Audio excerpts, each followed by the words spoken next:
Hello दोस्तों, welcome back to my channel K study point. तो दोस्तों, लास्ट क्लास के अंदर मैंने फुटप्रिंट्स विदाउट फीट के एमसीक्यूज डिस्कस किए थे और लास्ट क्लास के अंदर मैंने एक सवाल भी पूछा था जिसका आंसर आपको बताने को बोला था। तो क्वेश्चन ये था कि what did Hari Singh think about working for Anil. Anil के लिए काम करके हरी सिंह को कैसा लग रहा था। तो हरी सिंह को बहुत ही ज़्यादा प्लीजेंट लग रहा था। तो option number A is the correct. आज की क्लास का जो पहला क्वेश्चन है, how much money did Anil give to Hari Singh. Anil Hari Singh को कितने पैसे दिन के देता था। तो अनिल यहाँ पर ऑप्शन नंबर ए है, तो कंफ्यूज करने के लिए आपको यहाँ पर 1 रुपया भी दिया है। तो ऑप्शन यहाँ पर ए इज़ दी करेक्ट। उसको 50 रुपीज़ देता था और जिसके अंदर से वो 1 रुपया बचाता था अपने लिए। तो यहाँ पर option A is the correct.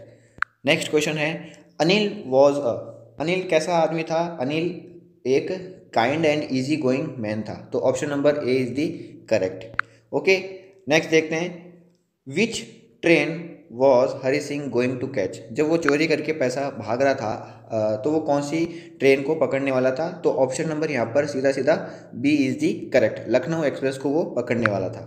ठीक है, उसके बाद में 13th क्वेश्चन है, who was the Ruskin bond. अब जो रस्किन बॉन्ड है, उसी जो लेखक है इस कहानी का, द थीफ स्टोरी का, उसी में जो हरी सिंह है वही रस्किन बॉन्ड है।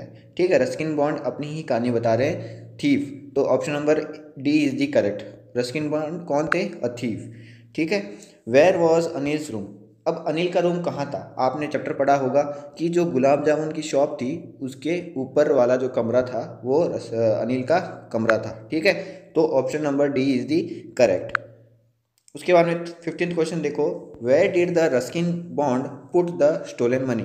अब रस्किन बॉन्ड ने स्टोलन मनी वापस कहाँ रखा। ठीक है, तो यहाँ पर अंडर द मैट्रेस। ठीक है, मैट्रेस के नीचे जो गिद्दा है उसके नीचे उसने चुराए हुए पैसे को वापस रख दिया। ठीक है, 16th क्वेश्चन है, what amount did the Ruskin bond make every day.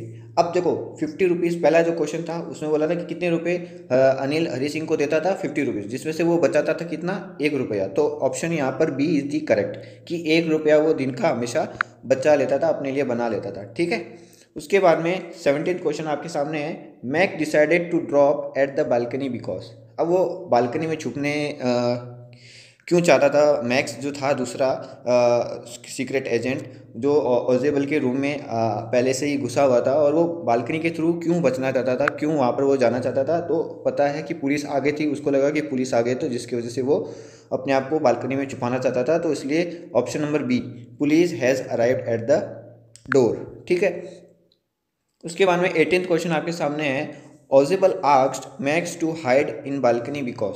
अब ओजेबल ने मैक्स को बालकनी में छुपने के लिए क्यों कहा, क्योंकि police was searching for him. वैसे पुलिस उसको ढूंढ ही रही थी और उसको लगा कि पुलिस आ चुकी है, and this was the plan of Ojable to get rid of Max. तो option number A is the correct. तो पुलिस उसके पीछे उसको ढूंढते हुए आ रही थी, इसलिए वो ओजेबल ने मैक्स को कहा कि तुम बालकनी में छुप जाओ। तो question number 19, who had pistol in his hand. तो आपने ये जो मिडनाइट विजिटर जो चैप्टर पढ़ा उसमें आपने देखा कि पिस्टल किसके हाथ में होती है मैक्स के हाथ में होती है। तो option number D is the correct, max के हाथ में होती है। ठीक है, उसके बाद में question number 20, who was knocking at Ojable's room door. अब ओजेबल के जब मैक्स और ओजेबल जब बातचीत कर रहे होते हैं, मैक्स पिस्टल ताने हुए ओजेबल से वो सीक्रेट फाइल्स लेने की कोशिश करता है, तब डोर पे नॉकिंग होती है, डोर खटखटाया जाता है। किसके द्वारा खटखटाया जाता है, वो वहाँ का होटल का एक वेटर होता है।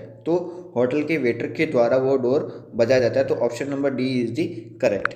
अब जो 21st क्वेश्चन है वो आपसे मैं एज अ कमेंट बॉक्स में इसका आंसर जानना चाहता हूँ, व्हाट लैंग्वेज डिड ओजेबल स्पीक। ओजेबल कौन सी भाषा बोलता था। तो आपको ये कमेंट बॉक्स में इसको बताना है कि what will be the correct option for this question. तो आप कमेंट बॉक्स में इसका आंसर ज़रूर बताओ। और अगर आपको ये वीडियो पसंद आ रही है तो आप इसको लाइक कीजिए, शेयर कीजिए, और हमारे चैनल के स्टडी पॉइंट को सब्सक्राइब कीजिए और इसको शेयर कीजिए ज़्यादा से ज़्यादा। और तब तक के लिए जय हिंद, जय भारत।